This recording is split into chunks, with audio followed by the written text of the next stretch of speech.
My mom was a young single mom, so she was a great example and worked extremely hard. She went to university while she had us and was working.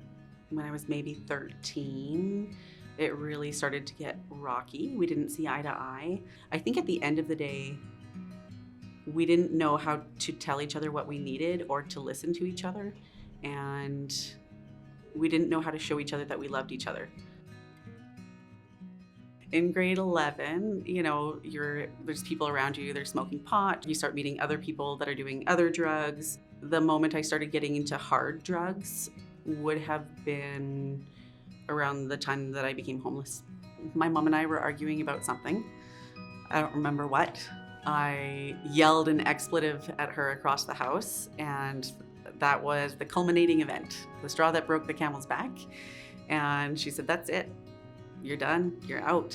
My lowest point was when I was on drugs. I mainly did crystal meth.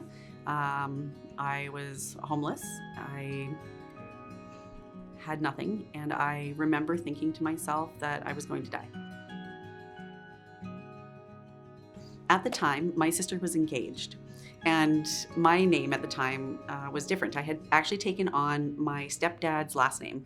So I had put my name in Google before, but it was Celia Koehler, right? And that came up with nothing.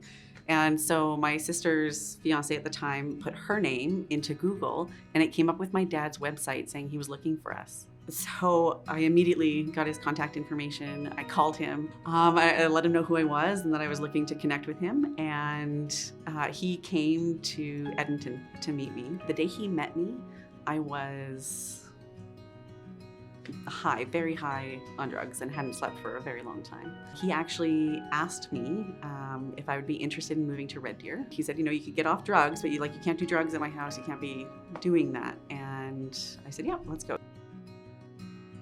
The pull of drugs became less and less, and I started to feel like I had this life ahead of me, right? And it was actually at that point where I had the dream of going to school.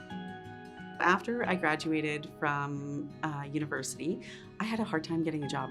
So I went to Athabasca University. It was something that I could do while I had all of these other things going on in my life, while I was working and I had the kids, and I couldn't commit to, I'm going to come to a campus for 3 hours every Wednesday. I couldn't commit to that. My kids are everything. They're everything to me. Having kids is the best thing that I've ever done in my life, and it's definitely the hardest thing that I've ever done in my life.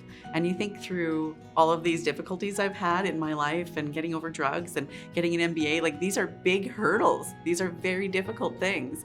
Having kids is the hardest thing.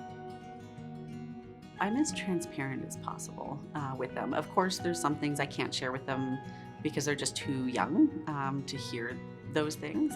But I do let them know, who I am and what I've been through, because I think it's important that they see that they can come out of these things too. It's okay to make mistakes. I tell them all the time, it's okay. My kids are my driving force. I hope that at the end of the day, they look and I hope I am inspiring for them. And I hope that they see all of the struggle and all of the pain, and how at the end of the day, I come as myself, I don't hide, and I'm happy.